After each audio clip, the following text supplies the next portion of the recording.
नमस्कार विद्यार्थी मित्रांनो, स्वागत आहे आपलं अस्पार अकॅडमी मध्ये। आज आपण एक नवीन टॉपिक घेऊन आलेलो आहे। तो म्हणजे एकदम सोपा इंटरेस्टिंग टॉपिक आहे। यामध्ये आपण बघणार आहोत की घातांक तो इंडायसिस म्हणजे काय, तो रूट मध्ये ज्या संख्या असतात किंवा कर्णी त्याला काय म्हणतात, त्याचे नियम काय आहेत हे आज आपण बघणार आहोत। बरोबर, तर काय बघा, पॉइंट आहे आपला कर्णी आणि घातांक यांचे नियम म्हणजे लॉ ऑफ सर्ट्स अँड इंडायसिस। बरोबर, पहिल्यांदा आपण बघूया पहिला पॉइंट घातांक म्हणजे इंडायसिस। इंडायसिस म्हणजे नेमकं काय, एक्सपोनंट, त्याला काय म्हणू शकतो, एक्सपोनंट। आता याच्या आधी आपण बघितलेलं आहे की घातांक म्हणजे काय सांगायचं झालं तर एखाद्या एकाच संख्येचा वारंवार जर आपण गुणाकार करत असेल, रिपीट गुणाकार करत असेल तर त्याला काय म्हणतोय आपण, इंडायसिस म्हणतो। त्याला आपण काय म्हणतो, घातांक म्हणतो। त्याला आपण काय म्हणू शकतो, एक्सपोनंट म्हणू शकतो। आता म्हणजे नेमकं काय, आता गणिती भाषेमध्ये जर सांगायचं झालं, याची संकल्पना कशी आहे बघा, ए रेस टू एम काय दिलेलं या ठिकाणी, ए रेस टू एम। यामध्ये जो हा स्मॉल ए जो दिलेला आहे त्याला म्हणायचं पाया म्हणजेच बेस, आणि त्याची पॉवर आहे एम। बरोबर, जी पॉवर म्हणजे एक्सपोनंट म्हणजेच इंडायसिस म्हणजेच घात, म्हणजे एम ला काय म्हणायचं, घात, एक्सपोनंट किंवा इंडायसिस। आता म्हणजे एक्झाम्पल जर सांगायचं झालं का, एखाद्या संख्येचा एकाच संख्येचा वारंवार गुणाकार म्हणजे एक गुणिले एक गुणिले एक। आपण एक किती वेळा गुणाकार केला मित्रांनो, 3 वेळा। म्हणजे आपण कसं लिहू शकतो, 1 चा घात 3। याचं उत्तर काय येणार, एकच। बरोबर, म्हणजे ही काय झाली टर्म, तुमची घातांकाची टर्म झाली। तर दुसरा एक्झाम्पल घेऊया आपण, 3 गुणिले 3 गुणिले 3। काय सांगितले डेफिनेशन, घातांक म्हणजे एकाच संख्येचा वारंवार गुणाकार केलेला, आपण त्याच संख्येचा वारंवार गुणाकार केलेला आहे। 3 गुणिले 3 गुणिले 3 किती वेळा गुणाकार केलेला आहे, 3 वेळा। म्हणजे 3चा घात जर 3 घेतला तर याचं उत्तर काय येईल, गुणाकार करा, 3 त्रिक 9, 9 त्रिक 27। याला म्हणायचा घातांक। समजलं का? समजा आपण काय घेतलं, आता 2 चं घेऊया, 2 गुणिले 2 गुणिले 2 गुणिले 2। म्हणजे आता बघा काय झालं, किती गुणाकार केलाय, त्याच संख्येचा केलाय ना, एकाच संख्येचा केलाय ना, त्याला म्हणायचा घातांक। म्हणजेच 2चा 4 वेळा गुणाकार करा, काय येईल उत्तर, 2 दुनी 4, 4 दुनी 8, 8 दुनी 16।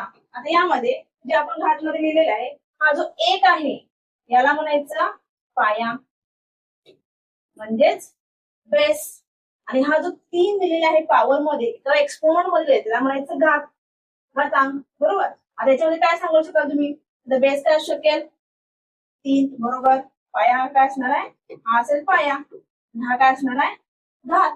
बरोबर, त्याच पद्धतीने या ठिकाणी काय येईल सांगा बरं, हा बरोबर काय असणार आहे, 2 हा आपला काय असेल, पाया असेल, आणि 4 हा काय असणार आहे, घात। समजलं का कन्सेप्ट, घातांक म्हणजे काय, इंडायसिस म्हणजे काय। चला समजले असेल तर आपण पुढे जाऊ। आता हे घातांक जे आहे त्याचे काही नियम आहे। बरोबर, आता नियम कसे असणार आहेत बघा, जर पहिला नियम आहे त्याचं तुम्हाला सूत्र दिलेलं पण आहे, आणि त्याचं स्पष्टीकरण म्हणजे त्याचा यूज कसा केला जातो हे पण सांगितलेलं आहे बघा। हा 4 तुम्हाला लक्षात ठेवावा लागेल। बघा, पहिला नियम आपण बघणार आहोत गुणाकाराचा। गुणाकार नियम काय सांगता, ए रेस टू एम म्हणजे ए चे घातांक जर एम असेल गुणिले ए चे घातांक एन, तर असं जर असेल तर उत्तर काय लिहायचं, ए चे घातांक एम प्लस एन। म्हणजे याचा अर्थ समजला काय, जर तुमचा बेस म्हणजे पाया जर समान असेल तर घातांकांची बेरीज करायची। बघा काय सांगितले स्पष्टीकरण, पाया समान असल्यास, पाया समान आहे का बघा, पाया कुठला असणार आहे, ए ए समान आहे। जर समान असेल तर, आणि समान असून मध्ये काय तुमचा गुणाकार पाहिजे। जर गुणाकार असेल तर, गुणाकार आपण करत असेल तर घातांकांची काय होते, बेरीज होते, एम प्लस एम। आता उदाहरण एक देते मी तुम्हाला, बघा याच्या ठिकाणी 2 चा घातांक 3 गुणिले 2 चा घातांक 5। काय सांगाय सूत्रानुसार, तर पाया काय आपला 2, पाया समान आहे, इथं पण 2 आहे, इथं पण 2 आहे। काय सांगितलं, पाया समान जर असेल गुणाकारामध्ये घातांकांची बेरीज होते, 3 आणि 5 किती येणार, समजला। त्या पद्धतीने आपण काय करायचं, गुणाकारामध्ये हा नियम वापरायचा आहे। त्याचबरोबर दुसरा नियम काय बघा, दुसरा नियम आहे भागाकाराचा नियम दिलेला आहे, सेम त्याच पद्धतीने असेल तर पाया काय पाहिजे, सेम पाहिजे। तर पाया सेम असेल आणि त्या दोन्ही पण घातांकाचा आपण काय करत असेल, भागाकार करत असेल, तर त्या घातांकांची काय होते, वजाबाकी होते। बघा पाया समान असल्यास, पाया समान आहे ए चा घातांक एम आणि ए चा घातांक एन, जर भागाकार करत असल्यास घातांकांची काय होते, वजाबाकी. लक्षात ठेवा, गुणाकार असेल तर बेरीज, भागाकार असेल तर वजाबाकी. आपण एक्झाम्पल घेऊ म्हणजे लक्षात येईल तुमच्या. 5^3 भागिले 5^2 बरोबर. बघा पाया समान आहे का आपला? 5 5 घातांक याचा घात किती आहे? 3 आहे. याचा घात किती आहे? 2 आहे. म्हणजे उत्तर आपण काय लिहू शकतो? 5^3 वजा 2. 3 मधून 2 गेले किती राहणार? 1च बरोबर. 5^1 म्हणजे उत्तर 5 आहे. समोर दुसरा एक्झाम्पल घ्यायचं झाला 2^6 भागिले 2^3 घेऊया आपण. उत्तर काय येईल?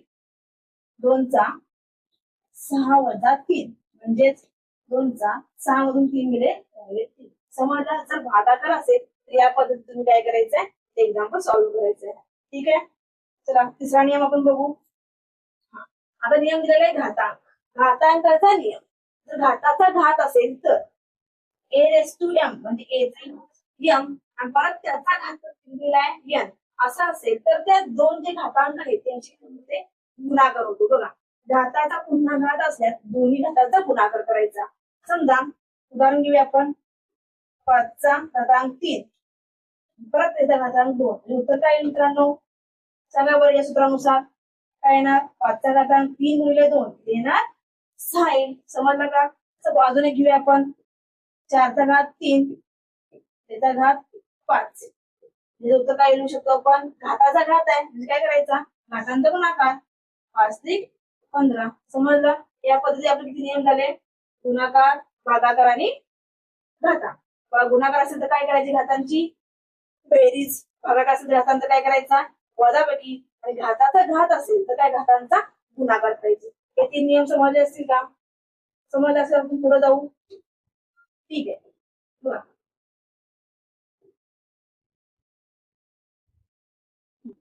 आता बघा पुढे काय आहे? नियम क्रमांक 14 गुणाकाराचा घात. मग सुद्धा गुणाकार करत होतो, पाया समान होता असल्यास गुणाकार केल्यास काय होते? बेरीज होते. तिथे काय करायचंय? तुमचे पाया वेगवेगळे असतील. आता म्हणजे कसे होते? पाया समान होता, एकच पाया होता. समजा गुणाकारच करतोय आपण घातांकांचा, पण त्या गुणाकारामध्ये दोन्ही पण पाया काय आहेत? वेगवेगळे आहेत. असे असताना काय करावं लागेल? बघा a गुणिले b या दोन्हीचा घात किती आहे? m आहे. तर आपण लिहिताना कसं लिहायचा? तो घात जो आहे ते दोन्ही पायांना काय करतोय? आपण सेपरेट करू शकतो, म्हणजे वेगवेगळे लिहू शकतो. a चा घातांक m गुणिले b चा घातांक m. बघा तुम्हाला स्पष्टीकरण दिलेलं आहे. दोन भिन्न संख्यांचा गुणाकाराचा घात प्रत्येक घात घेऊन गुणाकारा इतकाच असतो. म्हणजेच जर ते दोन वेगवेगळी संख्या असतील, समजा 3 गुणिले 5 हे उदाहरण घेतो म्हणजे समजा याचा घात किती दिलेला तुम्हाला? 3 दिलेले. तर इथं आपण कसं लिहू शकतो? हे जर आपल्याला सॉल्व्ह करायचं असेल तर 3चा घातांक 3 गुणिले 5चा घातांक 3. मग आपण हे सोडवायचं. आता 3चा घातांक 3 वेळा गुणाकार करायचा गुणिले 5चा पण 3 वेळा गुणाकार आणि त्यांचा पण गुणाकार. असे उत्तर. समजलं? असे एक्झाम्पल होतं. बघा आता ऋण असेल तर त्या पुढचा नियम काय आपल्याकडे? ऋण घातांक. समजा जर याचा घात किती असेल? -m असं असेल तर आपण काय करायचं? ते पॉझिटिव्ह करून घ्यायचा. बरोबर. म्हणजे व्यस्त करून घ्यायचं. तर तुमचा घात काय असेल? मायनस असेल, निगेटिव्ह असेल किंवा ऋण असेल. बघा ऋण घातांक असल्यास पायाचा व्यस्त घेऊन तो धन होतो. बरोबर. ते धन आहे म्हणजे पॉझिटिव्ह. रेसिप्रोकल. त्यामुळे त्याला रेसिप्रोकल करायचं. समजा 5चा घातांक -3 आहे. लिहिताना -3 आपल्या पावर घेता येईल का? सॉल्व्ह करता येईल का? नाही. म्हणजे आपल्याला पॉझिटिव्ह करून घ्यावं लागेल, धन करून घ्यावं लागेल. तर काय घ्यायचं? रेसिप्रोकल घ्यायचं, ते व्यस्त करून घ्यायचं. 5×3 याला म्हणायचा रेसिप्रोकल किंवा व्यस्त.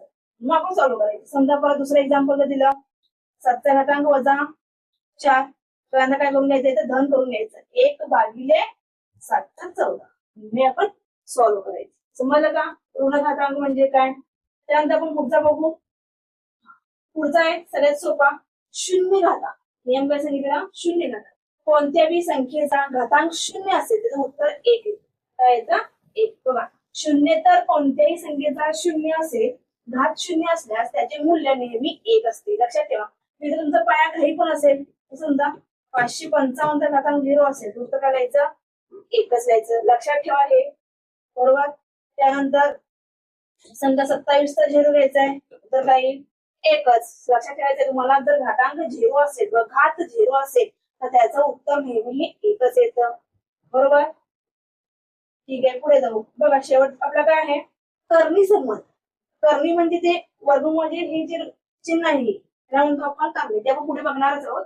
त्याच्यामध्ये आलेलं आहे कर्णी संबंध म्हणजे काय. जर या कर्णीमध्ये तुम्हाला काय दिलेलं आहे, घात n दिला असेल, याचा अर्थ काय, तर a चा घातांक 1/n, n म्हणजे बघा कर्णी चिन्हातील संख्या घाताच्या रूपात 1 तुमचा काय जो घात दिलेला आहे त्या कर्णी चिन्हामध्ये ते कोटी माहिती, त्याला काय म्हणतो आपण, कोटी म्हणतो, अशी लिहिता येईल. सपोज एक्झाम्पल घेते.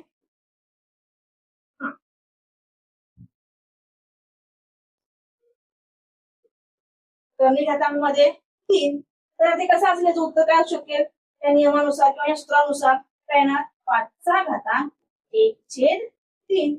आलं का लक्षात. अशा स्वरूपामध्ये लिहायचं आणि मग आपण काय करायचं, सॉल्व्ह करायचंय. समजा दुसरं एक्झाम्पल घेऊया आपण.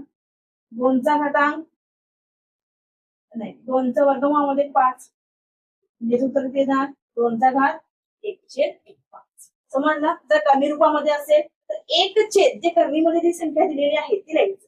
लक्षात, या पद्धतीने. फक्त तुम्हाला इथे काहीच दिले नसेल त्या कर्णीचा अर्थ काय होतो, एक मिनिट, असं दिलं असेल ते वर्गमूळ आहे 2चा 1/2. समजलं. अशा पद्धतीने तुम्हाला काय करायचंय, हे सॉल्व्ह करायचं. हे होते काही घातांकाचे नियम. जसे आपण घातांकाचे काही नियम बघितले त्याच पद्धतीने आता आपल्याला कशाला बघायचंय, कर्णीची काय करायचंय, कारण तुम्हाला व्याख्या सांगते, डेफिनेशन, आणि त्यानंतर त्याची म्हणजे मॅथमॅटिकल मध्ये कसं गणिती क्रियामध्ये कसं लिहिलं जातं बघा. कर्णी म्हणजे काय, अशी अपरिमेय संख्या. अपरिमेय संख्या म्हणजे काय, आपण पहिल्या मध्ये बघितली आहे संख्या नंबर सिस्टीम मध्ये. अशी परिमेय संख्या जी कशामध्ये असते, रूट मध्ये असते. बरोबर, वर्गमूळामध्ये लिहितो असं. बरोबर, त्या ज्या असतात परिमेय संख्या. पण अशी परिमेय संख्या घ्यायची आहे तिचे पूर्णांक ते त्याचे उत्तर जर काढलं तर कसं आलं पाहिजे, परिमेय संख्या आलं पाहिजे. काय आलं पाहिजे, मूल्य परिमेय मिळालं पाहिजे.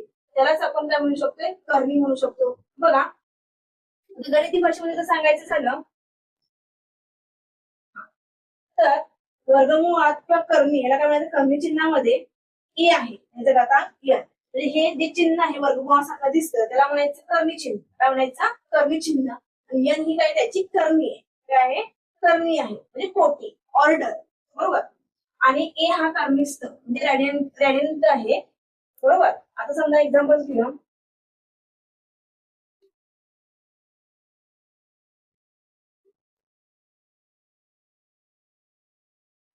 बरोबर, त्याच्यामध्ये 5 हा काय कर्णीमध्ये चिन्ह आहे, हे जे चिन्ह आहे ते कर्णीमध्ये कोणता अंक आहे, 5 अंक आहे. बरोबर. याची ऑर्डर किती आहे, ऑर्डर काय आहे आपला 3 आहे, 1/3 किंवा फक्त 3.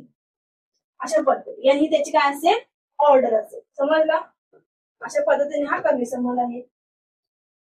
त्यानंतर बघा याचे काही नियम आहेत. जसे आपण घातांकाचे नियम बघितले त्याच पद्धतीने आपल्या लक्षात नियम बघायचे कर्णी या चिन्हाचे, या पॉइंटचे नियम बघायचे. पहिला आहे कर्णीचा गुणाकार.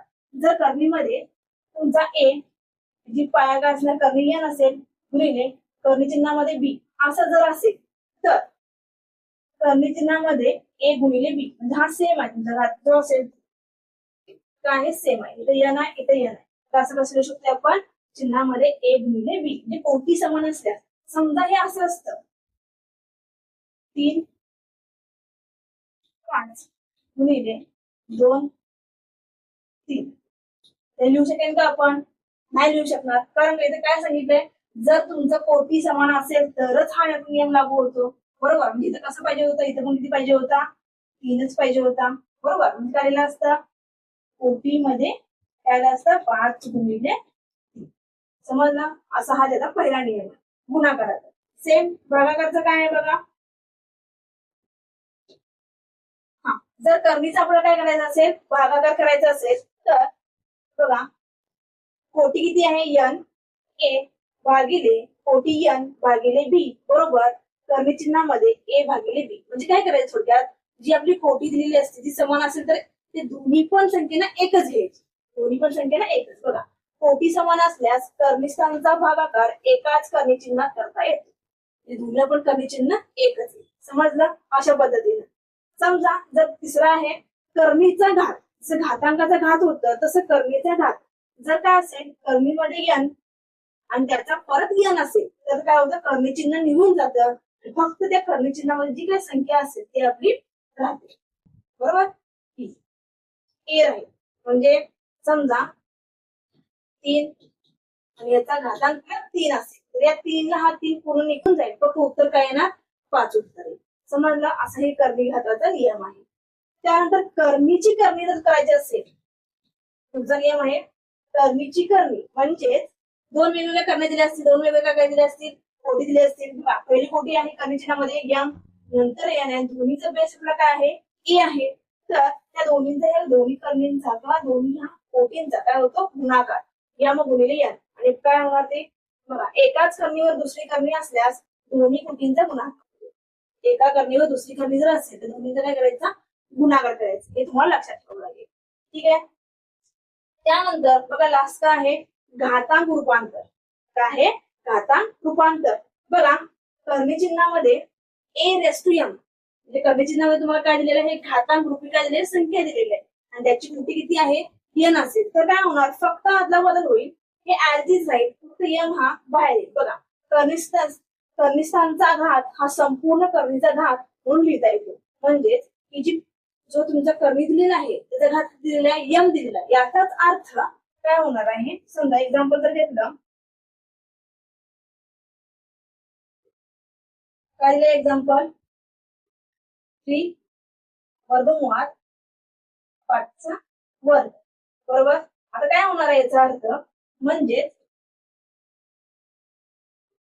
हे जे कर्णी चिन्हामध्ये येईल त्याचा हा घात समजलं का बघा कर्णिस्थानचा घात हा संपूर्ण कर्णीचा घात म्हणून लिहिता येतो म्हणजे जे कर्णिस्थानमध्ये दिलेले आहे त्याचाच वर्ग अशा पद्धतीने तुम्हाला काय करावं लागेल हे नियम लक्षात ठेवावे लागतील ह्या नियमानुसार तुम्हाला काय करावं लागतील एक्झाम्पल सॉल्व्ह करावे लागतील त्यासाठी हे नियम तुम्ही पाठ करा किंवा लक्षात ठेवा जसे इंडायसेसचे घातांकाचे पण नियम आहेत हे जर नियम माहित असतील तर आपण काय करू शकतो एक्झाम्पल सॉल्व्ह करू शकतो बरोबर हा व्हिडिओ तुम्ही शेवटपर्यंत बघितल्याबद्दल धन्यवाद हा व्हिडिओ आवडला असेल व्हिडिओला लाईक करा चॅनलला सबस्क्राईब करा आणि हा व्हिडिओ तुमच्या जे स्पर्धा परीक्षेची तयारी करतात त्यांना हा व्हिडिओ शेअर करा धन्यवाद